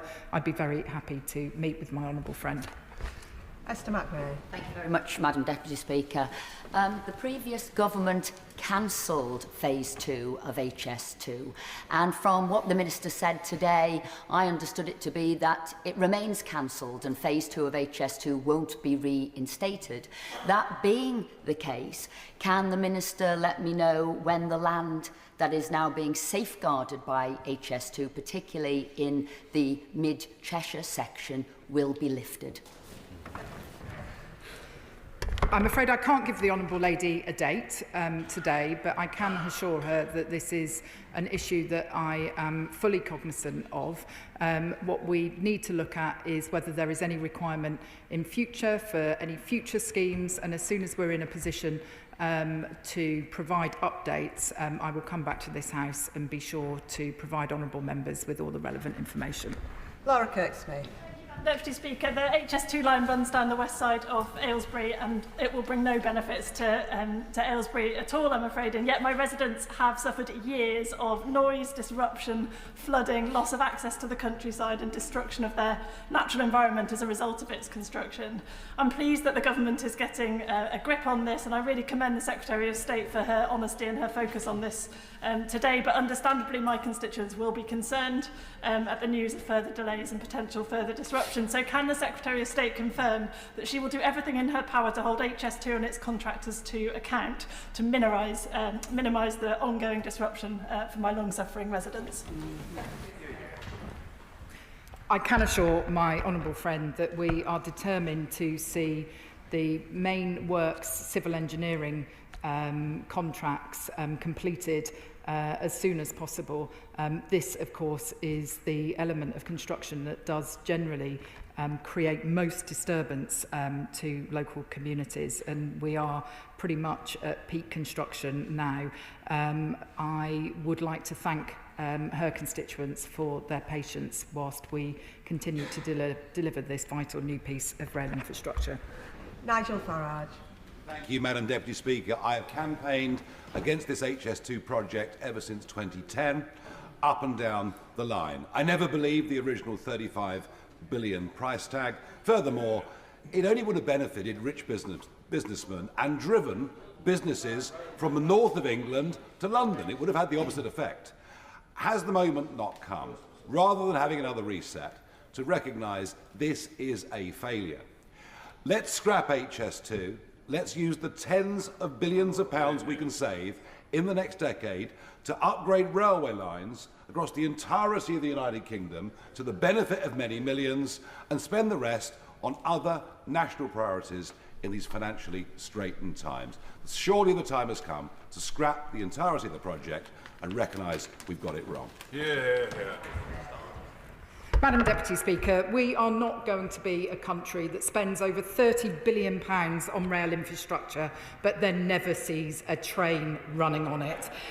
We've already seen too much waste. I'm interested that he is advocating more. We also have significant capacity constraints between Birmingham and London. He seems not to want to do anything about that, but I think those two great cities in our country deserve a railway that's fit for the 21st century. I'm just sorry that he doesn't. Dave Robertson. Deputy Speaker, my constituency is the only one in the country which has HS2 Phase 1, Phase 2A and Phase 2B in it. And when we say that the line will not continue north of Birmingham, that is not true, because it will cut through miles of Staffordshire, through my constituency, north of Birmingham, until it rejoins the main line at Handsacre. The failings of HS2 Limited have been clear to my constituents for years. And hearing today what we've always expected and the dereliction of oversight from the previous government is quite frankly shocking. People across Lichfield, Burntwood and the villages will be furious, and they are quite right to do so. Farmers and landowners and businesses in my constituency have been fighting tooth and nail with HS2 for years to just get them to do the job right. Whether it's compulsory purchases that have never been paid, temporary possessions which come with multitudinous back and forth, and land agents taking massive fees over things that should have been sorted years ago, crop loss payments that never come, and many, many, many more. The people in Street A have had to deal with ongoing roadworks around a junction which has become far too overcomplicated by trying to put a railway underneath it, have seen the village at times almost cut off. People are absolutely sick of HS2. The failings of that organisation are absolutely multitudinous, and the failings of the party opposite to fully hold it to account should be an embarrassment to them and an embarrassment to this country. I really do welcome a reset, but it has got to lead to meaningful change on this. Can she give me and my constituents any assurances that this will be delivered as quickly as it possibly can be, with as little disruption as we can get away with? And can she finally give us a timeline on when the safeguarded land will be returned to landowners, because it's been going on for far too long? I share my honourable friend's anger about this issue, and he is a powerful advocate for his constituents and the disruption that they have endured, and I agree entirely with him that it is a dereliction of duty on the part of the previous government, the way that this project was handled. It's why we've appointed new leadership. It's why we're accepting all the recommendations of the James Stewart Review, and why we're going through this fundamental reset. As soon as I have received advice from the new Chief Executive about the revised cost and schedule, I will be updating him along with other honourable members of this House. Dr Andrew Merrison. Thank you, Madam Deputy Speaker. As a South West Region MP, would the Minister agree with me that the West Country has for decades been the poor country cousin of our rail network? Agree also that money spent on HS2 is money not spent elsewhere, and do all in her power to ensure that the relatively small changes that are necessary on the network in the South West to make life a lot easier should go ahead, and in particular look at the absolutely woeful West of England line. Madam Deputy Speaker, I think there are challenges across the rail network, and I would readily accept that improvements are needed in many different parts of the country. I wouldn't necessarily accept that the South West is the poor cousin of the rail network, but I can assure him of my determination to make sure that everyone, no matter where they live in this country, has a better rail service at the end of this Parliament than they did at the beginning of it. Jacob Collier. Madam Deputy Speaker, the Transport Secretary will know that my constituents have endured years of disruption and drawn out and poorly managed roadworks as they drive past Lichfield on the A38. Given the billions of pounds that have been squandered by the previous government and this disruption continues, Can she say more about how she's going to get a grip on this project to ensure that we have vigorous oversight and that it is delivered effectively and on time for our constituents? We've appointed new leadership. We are establishing new governance. We are looking at the incentives contained in the contracts on the civil engineering works. We will make sure that there is no stone left unturned in providing value for money for the taxpayer on this, because it's a significant, very significant investment that this country is making, and we do need to ensure that every penny is wisely spent. Liz Saville-Roberts. The costs of HS2 have now spiralled to over £100 billion. Welsh taxpayers are paying dearly for this appalling mess, even though we get no benefits whatsoever. Wales is now owed at least £5 billion. This isn't going to go away. So when will we get our fair share? The Honourable Lady may have heard that the Chancellor announced in the spending review over £400 million of investment over 10 years in the Welsh railways. That will enable work to take place on the Burn stations in South Wales, at Payswood Sidings on the North Wales line. This is a significant investment in Welsh railways, the like that hasn't been seen for many, many years. I'll be calling Steve Darling after Andy MacDonald. Andy MacDonald. Madam Deputy Speaker, as Shadow Transport Secretary for 4 years, I was wholly supportive of this concept. I just want to correct the member for Clacton, who completely misunderstands the basis of it, because the purpose, I'm sure the Secretary of State will agree with me, was to deliver capacity for the north of England. Speed was a misnomer, but that opportunity has now been lost. I just wonder if she could give me some assurance that with the upgrade to the TransPennine upgrade, that those skills and expertise will be rolled out across the entire north of England, not just the northwest and Yorkshire, but through up into the northeast, to include the continuing rolling programme of electrification. I'm specifically thinking of the Northallerton through to Middlesbrough and beyond, because that is where we get the GVA and economic growth from. Can we have some assurance that those ambitions will not be fettered one jot by this damning indictment of the last 15 years of failure? I can assure my honourable friend that this government 100% recognises the need to improve rail connectivity in the Midlands and the North. He's also right to highlight the need for a pipeline of investment, a stable pipeline, so that the supply chain can plan and we don't lose skills. We've got an ambitious programme as the government on rail, things like East West Rail, as well as the TransPennine route upgrade HS2. And I'm determined that we build on this country's proud railway heritage and make sure that we've got railways moving forward that are fit for the modern day. Steve Darling. Thank you, Madam Deputy Speaker. And Devon and Cornwall rail network are only one severe storm away from being decapitated at Dawlish. Phase 5 of the South West Rail Resilience Network is desperately needed. When will the Minister come and visit the line to see how desperately needed it is? Thank you.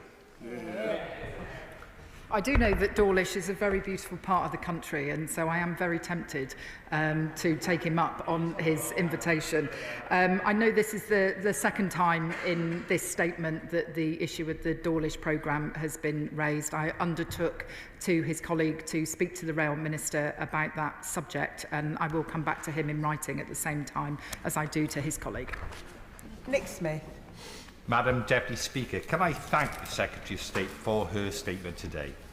HS2 has been an abject failure of political accountability by the last administration. Yep. On transport efficiencies, can I ask the Secretary of State to press on with reforms to the Driving and Vehicle Standards Agency to fix the driving test system to keep our country moving?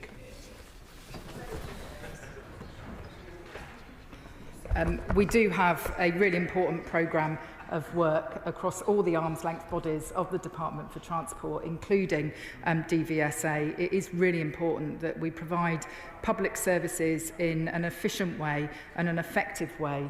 And I'm very conscious of perhaps his constituents and those of other honourable members who may be very keen to see rapid progress on driving test wait times, and I can assure him that that is a focus of the discussions that I'm having with the DVSA at present. Mark Francois. Thank you, Deputy Speaker. As I too served on the PAC, I welcome the Secretary of State's statement today. I know from that work that whilst HS2 is by far the largest civil infrastructure programme in the United Kingdom, the second largest is the Lower Thames crossing from Tilbury to Gravesend, currently budgeted at about £10 billion. If her tighter approach to HS2 produces savings, is there any way that some of those might be vired to help pay for the Lower Thames crossing? And if not, which private sector companies exactly are going to pay for it? Because so far, I'm afraid, the government has been rather vague on that point. We are exploring finance options with regard to the Lower Thames crossing. We announced on Monday of this week £590 million of public funding this year to take forward utility works, some land purchases. I will be saying more to this House in future about the private finance arrangements that we are exploring. Clive Efford. Mr. Speaker, I commend my right honourable friend on the swift actions that she's taken to try and put right this disastrous situation created by the previous government. The parallels here between the fast-track contracts for PPE can't be ignored. I understand that contracts were signed that where the appropriate decisions hadn't been made prior to those contracts being signed. Will those people who sign those contracts be interviewed? Will they have to explain why they decided to take these decisions against advice? And will we be getting any of that money back? As I said in my statement, the Prime Minister has asked the Cabinet Secretary to investigate whether the James Stewart report raises any questions for the civil service or wider public sector. He's completely right to highlight this point about contracts being signed with construction companies even before the scope of the works had been concluded. So it's little wonder that we as a country have ended up paying more when we've signed a contract with a company to deliver works, and yet there was no clarity whatsoever about what the work was that the government wanted them to do. And so this is a dreadful and woeful failing of oversight on the part of previous government ministers, and it's one that I won't allow to happen on my watch. Lisa Smart. Much, Madam Deputy Speaker. Before I was elected to this place, I was a member of HS2's independent panel for the Community and Environment Fund and the Business and Local Economy Fund, and the Secretary of State's statement today makes for some pretty shocking reading. Talk of fraud and of shambolic mismanagement should bring shame on everybody involved in it. One of the problems with HS2 was always the naming of it, focusing on speed rather than on capacity. My Hazel Grove constituents use the West Coast Main Line, and they talk to me about the problems of capacity still remaining. Indeed, I see it every week when I come up and down to work. The Secretary of State has said that she's not reinstating the line from north of Birmingham. She's also talked about Transpennine work that's underway. What specific work is being undertaken by her department looking at capacity on the West Coast Main Line north of Birmingham? I am aware that the mayors of the West Midlands and Greater Manchester have put some proposals to the government on particularly this issue about the fact that in the mid-2030s we're likely to see severe capacity constraints between Birmingham and Manchester. We're reviewing those proposals, and I hope to be able to say more on that in the months ahead. Matt Rodder. Thank you, Madam Deputy Speaker, and could I thank the Secretary of State for the honesty in which she's addressed these very difficult issues. Madam Deputy Speaker, may I also ask the Secretary of State to say a little bit more about the lessons that can be learnt from the success of the Elizabeth Line, both in terms of the far superior leadership and management in the programme, but also the economic benefits that have been generated, with £18 billion invested in capital, yielding £42 billion of benefits just in the first 3 years of this amazing piece of infrastructure.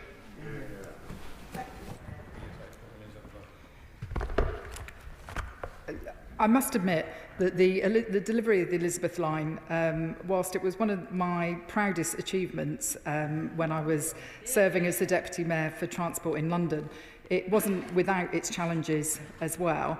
I would reflect that the trust that existed ultimately between Transport for London and the delivery project and the transparency and honesty with which different parts of the system work with one another was one of the final ways in which we got that project over the line.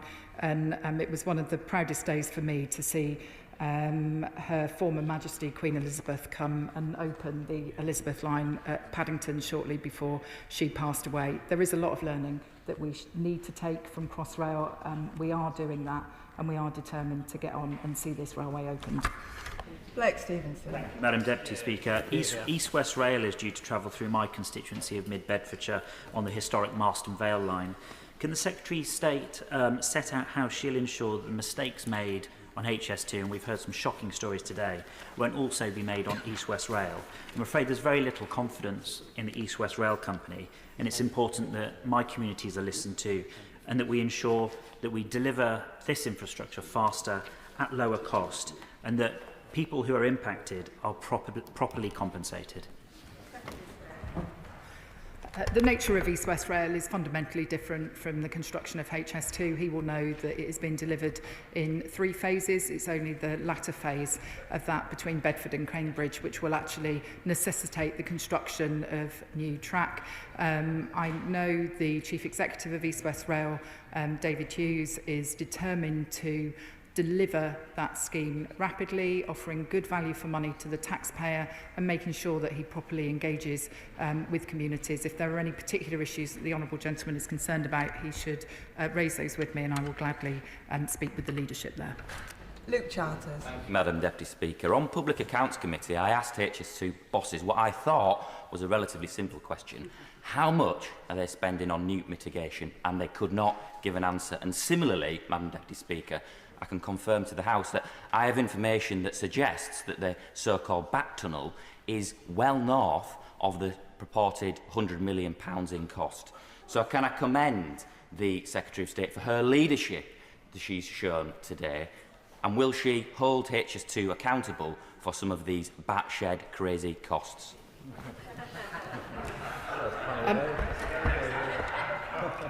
I can assure my honourable friend that the estimated cost of the batch structure is £95 million in 2019 prices.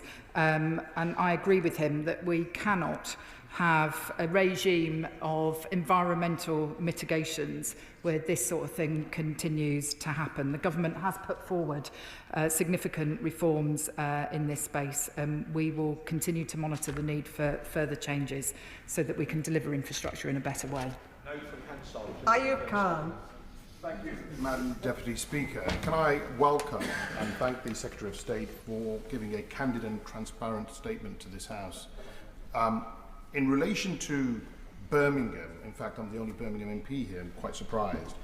It's going to be disappointing that there's going to be a delay, there's going to be additional costs, but there's always a silver lining in the cloud. Birmingham, Perry-Barr, my constituency, has some of the highest unemployment, 17%, 4 times the national average. In addition to that, we have a number of local stations that have been closed. That would improve the network if they were reopened. Would the Secretary of State meet with me to discuss how we can get Birmingham Perry-Barr constituents into jobs and a possibility of opening 3 stations, Handsworth Wood, Soho Road and City Health Campus? I'd be very happy to ask the Rail Minister to meet with him about those stations in Birmingham that he raises. Peter Prinsley. Thank you, Madam Deputy Speaker, and I welcome the statement from the Secretary of State. But may I speak today of the East of England? The member for Richmond famously promised a dividend when he cancelled HS2 North. So can she tell us whether we might expect some of this to replace the crucial Hawley and Ely junctions to finally sort out the rail connections in the East of England? Very good. Yes, I do understand the importance of the Ely area scheme in terms of rail infrastructure. And I do hope to be saying more about rail investments in the weeks before the summer recess. Joe Robertson.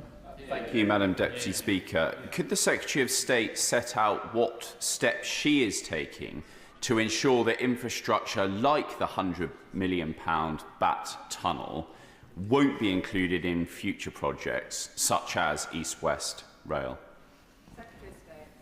I can tell the Honourable Gentleman that the Planning and Infrastructure Bill includes proposals to reform species and habitats protection. The proposals for environmental delivery plans and the Nature Recovery Fund do enable a shift to protecting the whole population of species rather than a purely local consideration. And this will provide for better outcomes for nature without incurring unreasonable costs like the HS2 BAT mitigation structure. Tom Morrison. Thank you, Madam Deputy Speaker. And can I thank the Secretary of State for her answer to my honourable friend, the member for Hazel Grove, regarding capacity on the West Coast Main Line, because Stockport is the one place where it's at full capacity, and HS2 was meant to solve this. But now, because of the cancellation of the northern leg, the HS2 trains, we now face the HS2 trains going through Stockport's already packed lines. I welcome the response regarding the plans put forward by the mayors of West Midlands and Greater Manchester. But can I ask, will the Secretary of State commit to engaging with Stockport Council on those plans? Because we do need to find a solution to this capacity issue, because it could hold my borough back for decades. Yeah. I am very conscious of the need to invest in improved public transport in Stockport, and if the council would like to write to me with any relevant information, I will gladly consider it. I'd also point out to him the good news that the announcement a couple of weeks ago about our investment in transport for the city regions holds for Stockport, with the extension of the metro link to there, which I hope he will welcome as good news for his constituents. Richard Tice. Thank you, Madam Deputy Speaker. It may surprise her, but I actually have some sympathy with the Secretary of State for inheriting the HS2 nightmare. But when she receives the updated budget and timeframe, is there a cost and a timeline at which point she says enough is enough, it's better to stop, or is it an open-ended chequebook? If the Honourable Gentleman had actually bothered to read the spending review last week, he will have seen that we have committed £25 billion over the next 4 years. That enables work to be taken forward, and I will be, as I have said on a number of occasions in this session, updating the House when I have further information available about both the overall cost envelope, the estimated final cost at completion, and the anticipated schedule. Thank you, Madam Deputy Speaker. With a decade of delay and costs spiralling to eye-watering sums of anywhere between 60 and 100 billion pounds, and now with credible allegations of fraud within the supply chain, can I ask the Secretary of State what steps the government will be taking to recover hard-working taxpayers' money from fraud, hold those responsible to account, and announce a final stop of waste of money? I've said on a number of occasions, Madam Deputy Speaker, that billions of pounds of taxpayers' money has been wasted by constant scope changes, ineffective contracts and bad management. That is what this reset of HS2 is all about. It's why we've appointed the new leadership, and it's why we're fundamentally changing the governance structures. As I said in answer to previous questions, the matter about potential fraud in the supply chain is being investigated by HMRC, and we will be providing updates to the House as and when further information is available. That concludes the statements. Point of order, John MacDonald. Thank you, Madam Deputy Speaker. I wish to raise again the case of Alaa Abdi El Fattah, who's the British-Egyptian citizen whose still imprisoned in Egypt. His mother has been on hunger strike for a large period of time now. Is in St Thomas's Hospital, and her health is deteriorating. I wonder if we could ask the Treasury bench now to take a message back to the Prime Minister that we need to do everything we possibly can to secure Allah's release, because I fear that we may well lose the life of his mother, Layla Sweef. One initiative that could be tried again is a joint initiative, a joint approach by our Prime Minister with President Macron to President Sisi to urge the release of Allah. I think we're in a dangerous moment at the moment. The government has undertaken a number of actions, and the Prime Minister committed to do it all in his power, and he has approached President Sisi. But I just feel we need to make at least another last attempt, both to secure the release of Allah and also to secure the life of his mother. I thank the honourable member for his point of order and for notice of it. He's put his point on the record, but I am sure that his concerns will have been heard by the Treasury bench.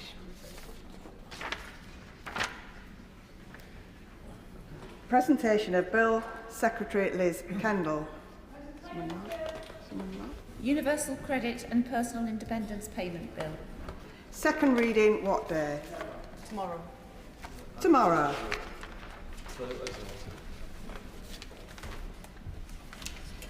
I call Rachel Blake. Thank you, Madam Deputy Speaker. I beg to move that leave be given to bring in a bill to make provision about the definition of qualifying tenants for the purposes of claiming a right to manage, to reduce the proportion of qualifying tenants required to give notice of a claim to acquire a right to manage, to establish a duty on freeholders to assist a right to manage company in establishing contact with leaseholders within the freeholder's property, to make provision about establishing a presumption in favour of a right to manage in certain circumstances before the first-tier tribunal, to require the Secretary of State to review procedures for converting leasehold property into commonhold property and for connected purposes. Madam Deputy Speaker, I stand in this chamber today to speak on a topic which matters dearly to all of us in this House: accountability and representation. As legislators, our job is to hold legislation to account and to ensure that it represents our constituents' interests, and it is the role of our constituents, in turn, to hold us to account whenever elections rise. And at this moment, I would like to thank my constituents for joining us here today to listen. Accountability is at the heart of our consumer relationships, with standards and competition embedded into commercial law. And it is a key part of our social contract. When someone in a position of power does wrong, there needs to be a system of recourse. When it comes to housing, however, this too often goes out of the window. Frequently, there exists a stark gap between those who provide our housing and those who live in it, alongside an accountability deficit, whether in private renting, social housing, or in the sector this bill seeks to remedy today, leasehold. Mr. Speaker, my constituency has the highest proportion of leaseholders in the country. Apologies, Madam Deputy Speaker. For too long, they have had to endure a system which leaves them without full control over their homes and at the mercy of a wide range of bad actors. I was proud to be elected on a manifesto which promised to ban the sale of new leasehold properties and to make commonhold the default tenure across the land. Since the election, the government has acted with speed in this area, inheriting a rushed piece of legislation from their predecessors and untangling it with speed, setting out our plans for reform, publishing a white paper on commonhold and expediting moves such as the recent reforms to the right to manage. These have already had a positive impact in the cities of London and Westminster. Constituents have written to me saying that they submitted right to manage applications on the 3rd of March this year as the government's changes allowed them to do so. I join them in thanking this government for acting so quickly in this area look forward with interest to the publication of the Leasehold and Commonhold Reform Bill later this year. One of the most visible consequences of the leasehold system is the scourge of unscrupulous managing agents. For the past 6 months, I have been coordinating action alongside the Honourable Member for Hendon as co-chairs of Labour for Leaseholders, an alliance of 150 Labour Party colleagues against some of the worst performing actors in this sector. Many of the members supporting this bill today have been tirelessly advocating in this campaign for leaseholders in their constituencies and nationwide, and I pay tribute to this work. In this work, we have heard stories of residents suffering at the hands of managing agents as they fail to conduct essential repairs, engage in threatening and abusive behaviour towards residents, and even run off with hundreds of thousands of pounds of leaseholders' money, all while providing little justification for their service and often for the high fees that they charge. I have also in this process met the most dedicated leaseholders, organisers who have collected testimony from thousands of neighbours to highlight poor practice, accountants who have volunteered their time to scrutinise invoices and auditing processes, and lawyers who have provided free advice to other buildings going through the first-tier tribunal. However, without a legal system which supports them, these leaseholders remain unable to seek the accountability they deserve from a distant and disinterested managing agents. These include my constituents in Neville House, shared owners who pay £5,000 a year in service charges for services not delivered for 20 years, reports of mould being ignored for months, and stuck between their social landlord, a managing agent and a freeholder in a complex cladding case. They include the residents of Sheldon Square who have managing agents ignore sewage leaking into their flats, who have been billed for damage caused by contractors to their building and receive threatening letters posted to individual leaseholders in flagrant breaches of data protection. And they include the residents of Oxford and Cambridge mansions who have had their managing agent and freeholder ignore reports of gross misconduct against building staff, fail to action against leaks for persisting for years, and ignore reports of damp and mould emerging from flats which they themselves owned and were using as storage rooms, all the while complex major works loom with an opaque tendering process which may cost residents millions. Ultimately, this situation amounts to one of accountability and representation. In most cases, managing agents do not feel a need to represent leaseholders' interests, and the only accountability they have is to the building's freeholder, who far too often take little interest in residents' welfare. But there are a few ways out of this situation, and one is acquiring the right to manage. This involves forming a right to manage association, recruiting half of the flats in their block to join, and submitting an application to their landlord, who can then accept or drag leaseholders through the first-tier tribunal. However, there are multiple loopholes and hurdles obstructing leaseholders from achieving even this basic step. Properties cannot have over a certain percentage of square footage of commercial space, and sometimes even flower beds or communal car parks get included in this. Even when large numbers of residents are in favour of getting the right to manage and no one in the building is opposed, hitting the 50% threshold can be difficult. This is due to a number of reasons, from owners who do not reside in the properties to freeholders who retain a large number of flats in the building to let out privately, or, as mentioned previously, as storage rooms. Today's motion goes some way to rectifying this. Firstly, it would lower the threshold required for a successful right to manage application from 50% of qualifying leaseholders to 35%. As many campaigners have pointed out to me, this alone is not enough. This is why the motion redefines who is defined as a qualifying tenant during a right to manage application to those who actually respond either positively or negatively when tenants are asked to vote. To put it simply, it changes the threshold for a right to manage claim from can you find a majority of the flat owners in your building to do enough of the actual leaseholders in your block want this to go ahead. It addresses a number of other issues too, most notably establishing a duty for freeholders to assist the right to manage company when it contacts their fellow leaseholders, and establishing a presumption in favour of leaseholders on occasions when freeholders counterclaim at the first-tier tribunal. Madam Deputy Speaker, this motion does not go all the way to fixing the right to manage, and a number of obstacles will still remain, particularly in mixed-use developments. There are no quick fixes in the right to manage, common hold or any other reforms to the fact that managing blocks of flats will always remain challenging and will lead to difficult debates within buildings as to how to manage complex and expensive works. But what matters is that the companies who manage these buildings are accountable and represent fairly the people who live in these buildings. And through reinvigorating the right to manage, we can do this. Leaseholders across the country are ready to take this step in holding their managing agents to account. All they need is for the law to be on their side.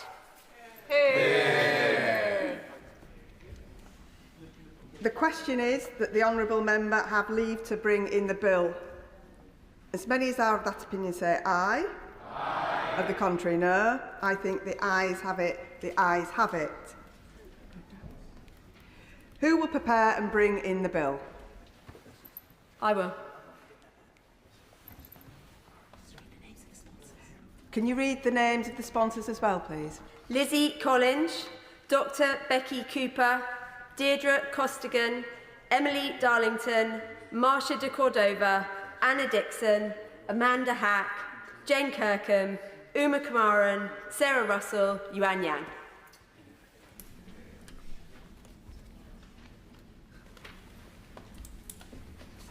Rachel Blake.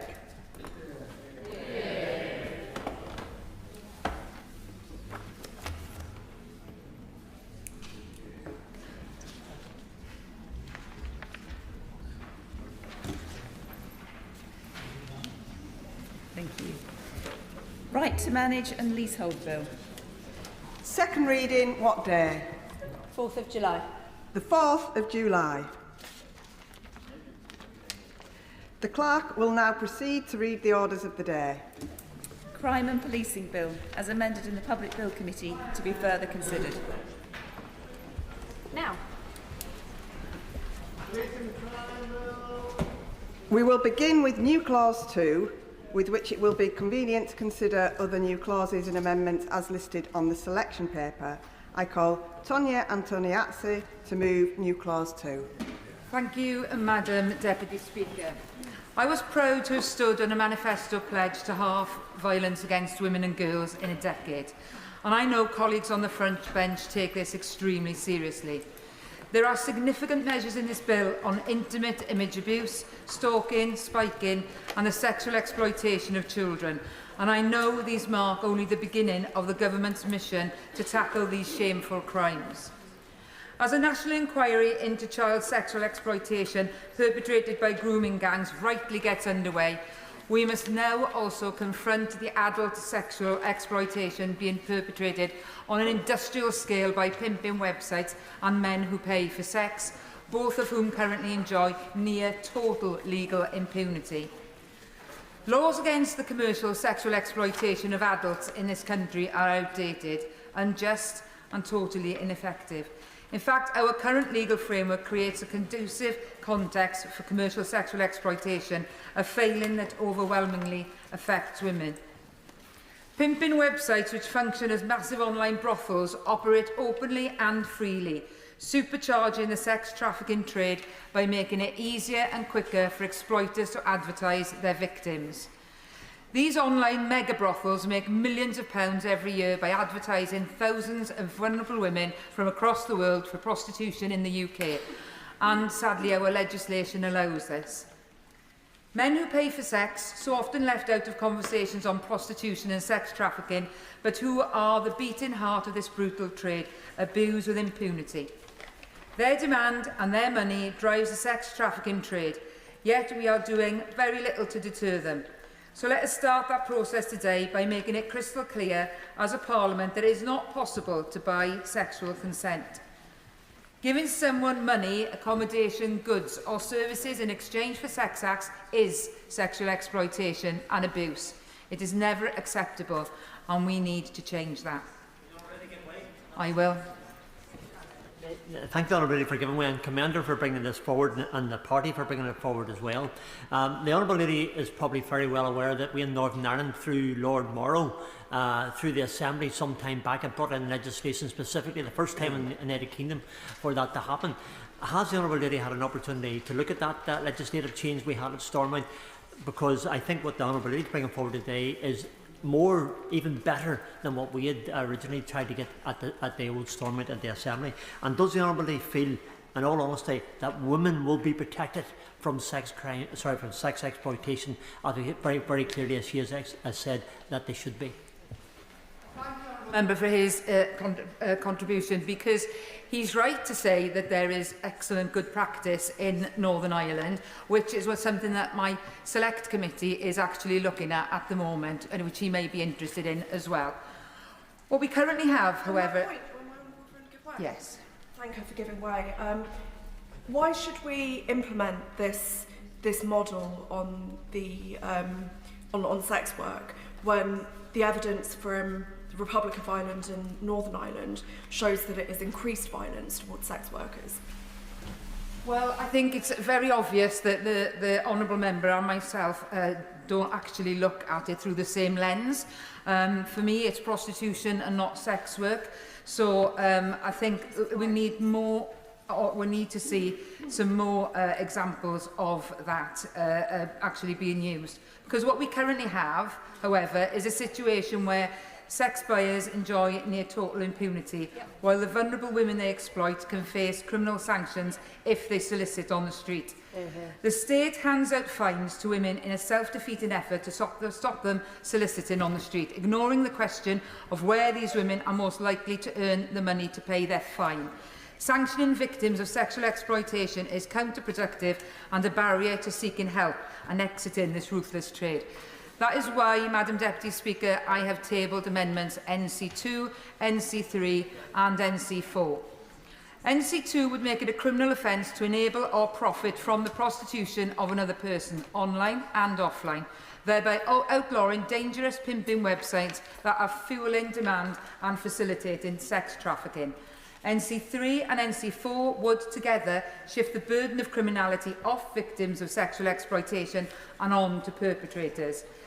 NC3 would make it a criminal offence to pay for sex, sending a clear message to boys that this is not an acceptable way to treat women, and sending an equally clear message to men considering paying for sex that you face prosecution. We know from research with UK sex buyers that this would be an effective deterrent. Over half of 1,200 sex buyers questioned in one study said themselves that they would definitely, probably or possibly change their behaviour if a law was introduced that made it a crime to pay for sex. NC4 would repeal sanctions against victims of sexual exploitation soliciting on the street in order to remove this barrier to women exiting prostitution and rebuilding their lives.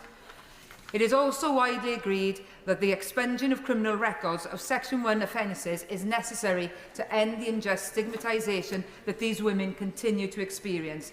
And that is why, Madam Deputy Speaker, I have also tabled NC 19 to this bill to introduce a mechanism for that.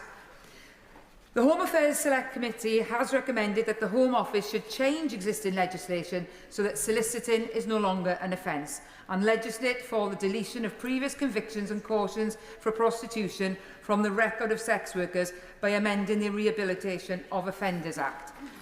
For most of these women, their record of convictions is a record of their exploitation and abuse, and they live in fear of having to disclose this history when applying for jobs or volunteering. Decriminalising Section 1 offences and allowing for the expunging of these historical convictions would allow these women to finally be free of the record of